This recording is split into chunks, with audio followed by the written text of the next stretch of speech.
if male enrollment falls below a certain percentage, and it looks like it's something like 40%, then the females start not going too. And that's not surprising. I mean, really? Of course. How many people meet their prospective mates in university or college? Like, well, pretty much everyone who goes that route. So it's not surprising that that would happen with young people. And the fact that male enrollment is declining is, well, it's a shocking indictment of the education system in general. And the failure of boys all the way through the education system is the same thing, the increasing failure of boys. So, you know, I thought that part of it might be that girls will play boys' games, but boys won't play girls' games. So there's a bit of that going on with boys themselves, I think. Well, if a girl plays boys' games, she's admired by the girls and the boys. But if a boy plays girl games, well, he's not necessarily admired by the girls or the boys, right? That's true. Now, I don't mean that boys shouldn't play with girls or something stupid like that. Yeah. That isn't what I mean. I'm trying to figure out this enrollment issue and what's going on, you know, and obviously girls, for whatever reason, are being encouraged to value their education in a way that boys aren't, you know. And that's partly marketing and messaging as well, because girls are taught fairly consistently now that they should be their best self, and you know, the world needs more female power and so on and so forth, and that's probably true. But the underlying message there is, well, instead of boy power and man power, not along with, but instead of. Yeah. Because, you know, if women ran the world, there'd be no wars. It's like, yeah, right. Yeah, right. You really think that? It's like, how dim can you possibly be to believe that? You know, women are more picky in their mate choices than men, especially sexually. That's the case in every culture. And it's not surprising, because women have more at stake sexually than men do, you know, per episode, because men don't get pregnant, obviously. And so that female pickiness is, that's the case. That's definitely true. Whether it's worse now or not, I doubt if it is. I would say to young men who are irritated at women is, if you're irritated at women, you know, as a class of creature, there's something wrong with you, because they're right. You're wrong. They're right to not pick you. If they're not picking you, it's because they're right. I know that's a terrible thing to say, and I know perfectly well. It wasn't like I was particularly successful with girls when I was young. You know, so I know what that rejection is like. I know what that fear is like. I don't know it as well as some men know it, because I wasn't rejected outright. But what you have to understand is that, what do you expect from women? If you got pregnant because you had sex, you'd be pretty damn choosy too. So, you know, clue in a bit. And then, well, don't they find you attractive? Well, maybe you're not. Like, have you paid attention to how you dress? Do you have a plan? Are you as educated as you could be? You know, are you a liar? Are you a rabid pornography user? Because maybe that's undermining your motivation to seek out a woman and grow yourself up. It's like, if you're rejected constantly and you're out there really trying, you know, because that's another thing to ask yourself is, well, how many women have you actually asked out? And are you so sure that you're not picking women who will certainly reject you because you're trying to bat out of your league?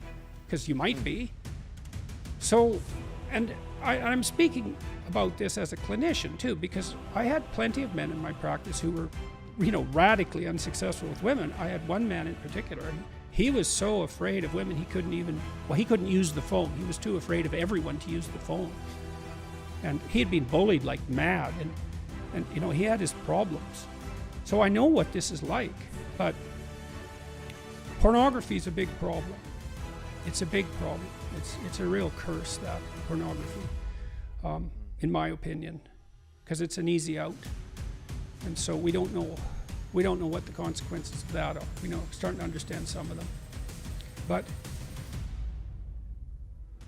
if you were better, you'd be more successful with women.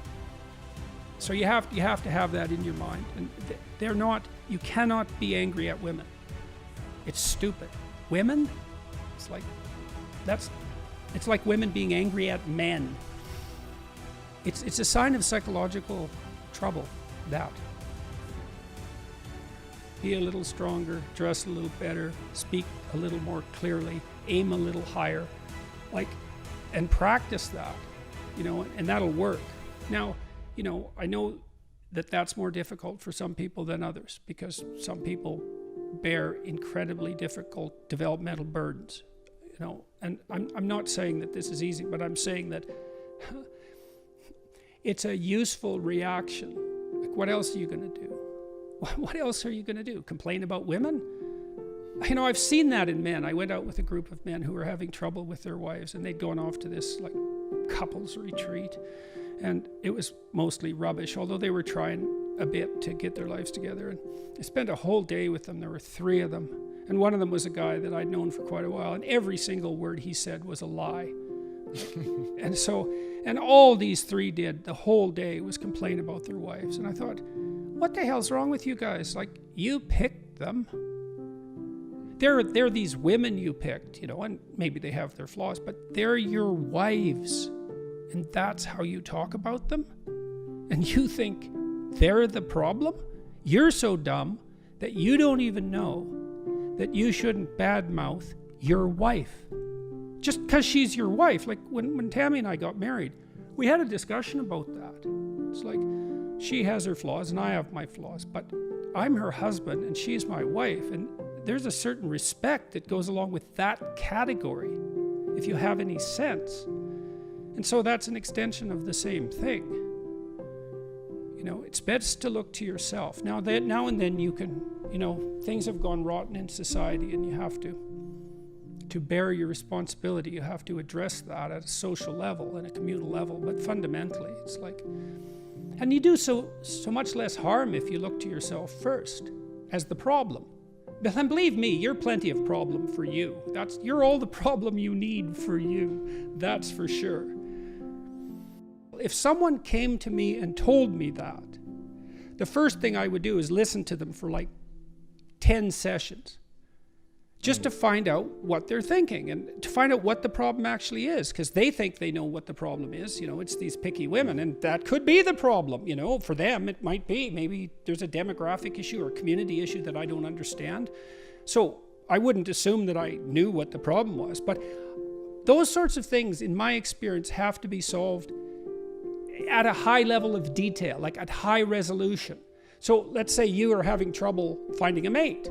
You know, and you think, well, I'm reasonably symmetrical, I'm in decent physical condition, I'm young, I have a decent salary, but still, okay, well, that's a deep dive issue. I don't know what's wrong. We'd have to talk about that. And I do mostly listen. It's like, you seem okay, so why don't you have a partner? Well, that's a deep mystery. Like, it's really a deep mystery. It's nothing trivial. There's no simple solution to that. And so, again, that's why I don't really do sociology in some sense, you know, except insofar as I understand the role of the individual in relationship to society, you know. So I would say to someone like that, you know, practically, if you want to do something, go see a cognitive behavioral psychologist and take the problem apart and strategize. And I also think that when we talk about things like climate change, it's like, well, really, there's no such thing as the climate. It's not a useful word when you're trying to solve a problem. And what do you mean by change exactly? Like, these are really low resolution concepts, and all the solutions are high resolution. And it requires particularized expertise to solve some genuine, actionable problem. You have to decompose the problem. And then you have to be satisfied with addressing some micro element of it. There's no fixing climate change. That conceptually, it's just an indication of unsophisticated thinking. That's all it is. And then there's an insistence. Well, climate change is real. Well, what do you mean by real? What do you mean by change? What do you mean by climate? How much do you know about climate? And I'm just picking on that because it's a real overgeneralization. It's not helpful. Yeah. And when you talk to real experts, they've particularized. So I'll give you an example. Glenn Schellenberger, I hope I got that right. I just talked to him. He wrote this book recently called Apocalypse Never. And he was a climate activist, an eco-activist for a long time. But But, you know, he kept delving into things and particularizing them, and then he wrote this book. And one of the things he said was, he talked to an MIT scientist who said, if you want to knock carbon dioxide emissions down, the best thing to do would be to work to help India burn more coal. It's like, who would guess that except a particularized expert? And the reason for that is that it's better than wood. And it's a pathway on the way to natural gas and perhaps nuclear. But it's not obvious, because in the short term it makes the problem worse, or it seems to. And so that's particularized knowledge, and you have to particularize your problem. Why can't men find women to date? That's not your problem. Your problem is why you can't find the woman you want. Yeah. And you have to assume that's your problem, because otherwise you have to assume that it's the women's problem. And really? They're all wrong and you're right. Really? Lucky you. Maybe you are. You're an undiscovered gem of some sort. Probably not. Well, you want someone honest. That's really, really important. Someone who will do her best to tell the truth. And my wife swore she'd do that before we got married, and she has. Probably better than I have. And so that's a rock, man, at the bottom of things, you know. So and you can't underplay the role of sexual attraction.